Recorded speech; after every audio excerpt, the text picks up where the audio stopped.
सुंदरवन के जंगल में एक कौवा और एक कौवी दोनों का जोड़ी रहता है।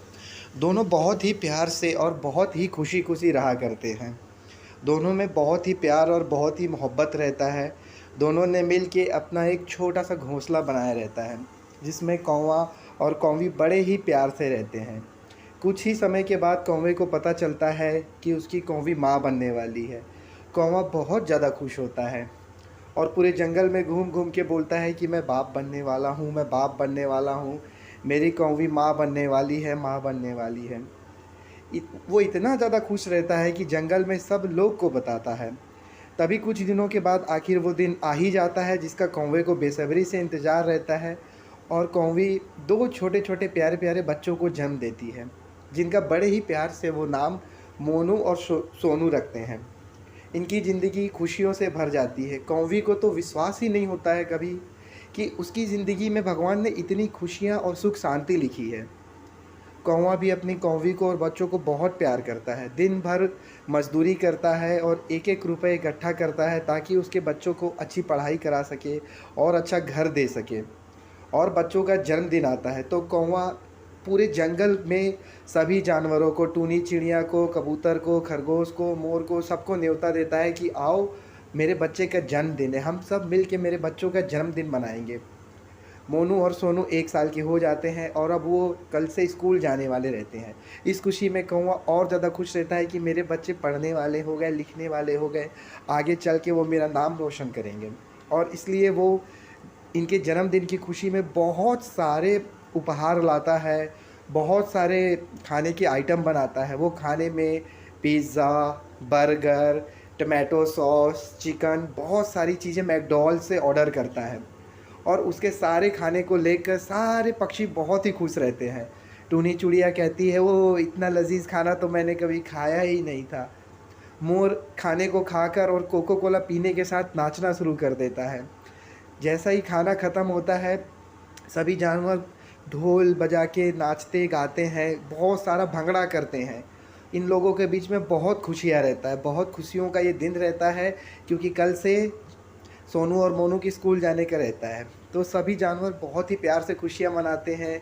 ऐसा लगता है कि पूरे जंगल में खुशियों की बहार आ गई है। जिधर देखिए उधर हरियाली रहती है, खुशियाँ ही खुशियाँ रहती हैं। चिड़िया बहुत ही ज़्यादा चहचहाती है, मोर बहुत ही ज़्यादा नाचते हैं। उसके बाद यहाँ से फिर कल जग्गू और मोनू स्कूल चले जाते हैं। उसके बाद कौवे की दोस्ती उसी के मोहल्ले में रहने वाले एक बहुत ही घटिया कौवे से हो जाती है, जो कि एक आवारा कौवा रहता है। धीरे धीरे दोनों के बीच में दोस्ती बढ़ती जाती है। कौवे को कौवी समझाती है कि वो एक अच्छा कौवा नहीं है, उससे दूर रहो। लेकिन कौवा वो कौवी की बात नहीं सुनता है। वो कहते हैं ना कि विनाश काले विपरीत बुद्धि, तो कौवे का विनाश होने को लिखा है, इसलिए कौवा गलत डायरेक्शन में जाने लगता है। धीरे धीरे गंदे आदमी के साथ रहने से आदमी गंदी संगति सीखता है। फिर धीरे धीरे वो जो दूसरा कौवा रहता है, कौवे को शराब की आदत लगा देता है। अब कौवे का ऐसा हालत हो जाता है कि बिना शराब पिए उसको नींद नहीं आती है। वो दिन भर मजदूरी करके 10 रुपये कमाता है, जिसमें से पूरे 10 रुपये का वो शाम को शराब पी के पूरा नशा कर लेता है। बिना नशा के उससे रहा ही नहीं जाता है। उसके घर में खाने की तकलीफ़ होने लगती है, बट उसे कोई मतलब नहीं रहता है। वो कहावत सही है कि नशेड़ी को किसी से कोई लेना देना नहीं है।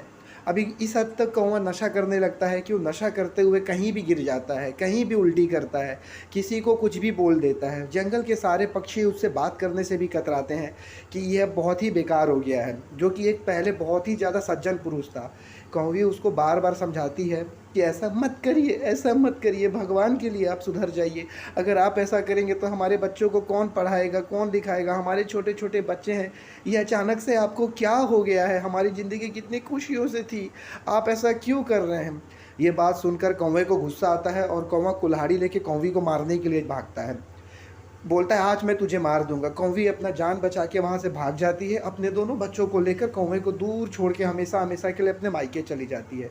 उसके बाद ऐसा ही कौवा शराब पीते रहता है और एक दिन ऐसा आता है जब कौवे की दोनों किडनियाँ ख़राब हो जाती हैं, किडनियाँ सड़ जाती हैं और कौवा शराब पीते पीते ही मर जाता है, क्योंकि उसके पास उसका अपना कोई नहीं रहता है जो उसकी जान बचाए, उसका ख्याल रखे, उसके खाने पीने का ध्यान दे। तो कौवे के पास कौवी नहीं है, उसके बच्चे नहीं हैं, तो वो गम में और शराब पीता है और एक दिन वो मर ही जाता है। और मर जाता है, उसकी लाश को भी कोई उठाने वाला नहीं रहता है। तो दोस्तों, ये कहानी बहुत ही इम्पोर्टेंट कहानी है। इससे हमें ये शिक्षा मिलती है कि हमें हमारे समाज में हमेशा बुराइयों से बच के रहना चाहिए। और नशा, शराब, सिगरेट एक ऐसी चीज़ है जिसकी लत अगर हमें पकड़ लेती है तो वो हमसे छोड़े नहीं छूटती है। तो हमें कभी भी ज़िंदगी में ना शराब, नशा, गांजा इनकी तरफ नहीं देखना चाहिए। ये दुनिया के सबसे बड़े हैं, ये आपका धन भी लेंगे और आपकी इज्जत भी लेंगे। तो इससे हमेशा दूर रहिए। हमेशा ध्यान रखिए, अगर आप शराब को देखते हैं तो एक चीज़ ध्यान रखिए, वो आपकी इज्जत भी लेगा और आपका धन भी लेगा। आशा करता हूँ आपको ये कहानी पसंद आई हो।